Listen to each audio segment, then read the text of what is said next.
Hello दोस्तों, कल के वीडियो में हमने देखा था कि दो क्षेत्र तीन क्षेत्र अर्थव्यवस्था में कौन कौन से कंपोनेंट होते हैं समग्र मांग के। आज हम देखेंगे कि अर्थव्यवस्था संतुलन में कब होगा और किसे कहेंगे समविच्छेद बिंदु या फिर इक्विलिब्रियम पॉइंट। तो चलिए शुरू करते हैं। शुरू करने से पहले अगर आप इस चैनल पर नए हैं तो प्लीज़ चैनल को सब्सक्राइब कर लीजिए और अधिक से अधिक लोगों में शेयर कीजिए। तो चलिए आज शुरू करते हैं। अर्थव्यवस्था संतुलन में कब होगा, ठीक है। एडी और एएस द्वारा अर्थव्यवस्था में संतुलन अर्थव्यवस्था को देगा। ये सभी एक ही क्वेश्चन है। इसको या फिर इसको इस तरह भी कह सकते हैं। आई एंड एस के द्वारा अर्थव्यवस्था में संतुलन की अवस्था को दिखाए, ठीक है। आई और एस के द्वारा अर्थव्यवस्था को संतुलन में दिखाए। तो देखिए हमें ग्राफ के द्वारा दर्शाना है संतुलन। तो हम पहले क्या लेंगे, इधर हमेशा एडी और एएस को दर्शाते हैं वाई एक्सिस पे, और इधर हमेशा इनकम को या फिर रोजगार को दर्शाते हैं। और एएस मतलब इनकम जो होता है वो हमेशा किससे शुरू होता है, जीरो से शुरू होता है, इसलिए यह जीरो से शुरू हुआ। और एडी हमेशा किससे शुरू होता है, जीरो से अधिक से शुरू होता है, इसलिए हमने इसके यहाँ पे देखे ये पॉइंट पे क्या हुआ, एक दूसरे को कट कर दिया। ये क्या हो गया, इक्विलिब्रियम पॉइंट। यहाँ अर्थात यहाँ पे संतुलन अर्थव्यवस्था संतुलन की स्थिति में है। इससे पहले देखिए एडी क्या है, एडी ग्रेटर देन एएस है। और यहाँ क्या है, एएस जब इसको कट करेगा तो एएस ग्रेटर देन एडी हो जाता है। अब हम इसी को देखिए एएस और एडी के अवधारणा को देखिए। अब एस हमेशा जो है वाई एक्सिस के निगेटिव भाग से शुरू होता है, और आई एस हमेशा क्या होगा, आई हमेशा जो होता है वाई एक्सिस के पैरेलल होता है। अब इसको कट कीजिएगा यहाँ से ऊपर से मिला के, तो ये इस यहाँ पे कट है, तो यही क्या हो जाएगा, समविच्छेद बिंदु हो जाएगा। आगे हम देखते हैं समविच्छेद बिंदु किसे कहते हैं। यहाँ से क्वेश्चन बहुत बनता है कि समविच्छेद बिंदु किसे कहते हैं या फिर इक्विलिब्रियम पॉइंट किसे कहते हैं। इससे अभिप्राय वैसी बिंदु से है जहाँ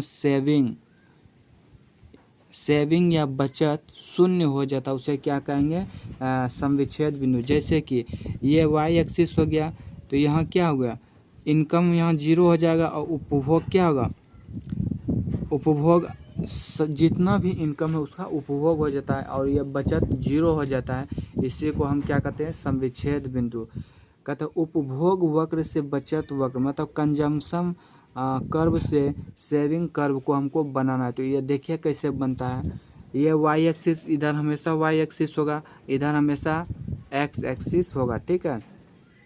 इधर हमेशा क्या दर्शाया जाता है, एडी को, इसी को हम कहते हैं एडी या फिर ऑटोन्यूमस कंजम्पशन। तो ये देखिए पैरेलल गया है, और यह इनकम हमेशा जीरो से शुरू होता है। तो देखिए यहाँ पे कट किया। अब देखिए हम इसका एस का हम करते हैं, है ना, सेविंग का कर्व बनाते हैं। देखिए एक इधर वाई एक्सिस खींचेंगे, एक्स एक्सिस। अब यहाँ से इसको घींच मिलाएंगे, तो यहाँ कट किया और इसको यहाँ से मिला देंगे, तो यह क्या हो गया, कंजम्पशन वक्र से सेविंग वक्र की उत्पत्ति, इसी को कहते हैं। इस तरह के क्वेश्चन पूछता भी है कि आप इस तरह के डायग्राम बना के समझाइए, तो इस तरह मैंने आपको दिखा दिया। अब एक महत्वपूर्ण टॉपिक है जो कि आपको समझना होगा, वो है देखिए, पहले हमने बताया था एपीसी, एमपीसी और एमपीएस का वैल्यू एक होता है।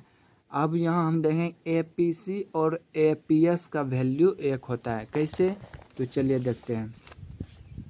एपीएस को हम क्या कहते हैं, एपीएस का फार्मूला होता है C/Y प्लस, और इसको एपीएस को हम क्या कहते हैं, S/Y इक्वल टू 1।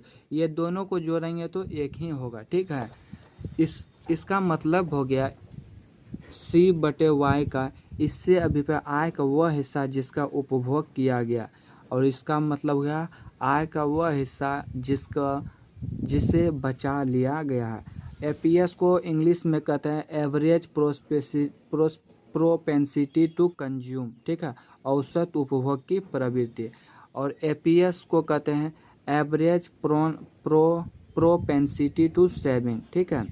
मान लीजिए मेरा यहाँ आय देखिए क्या है, आय 1000 है, कंजम्पशन 600 है और सेविंग इसको करते हैं ना, तो इस तरह से न्यूमेरिकल भी आता है, जो कि न्यूमेरिकल मैं बाद में कराऊंगा, बहुत न्यूमेरिकल कराऊंगा।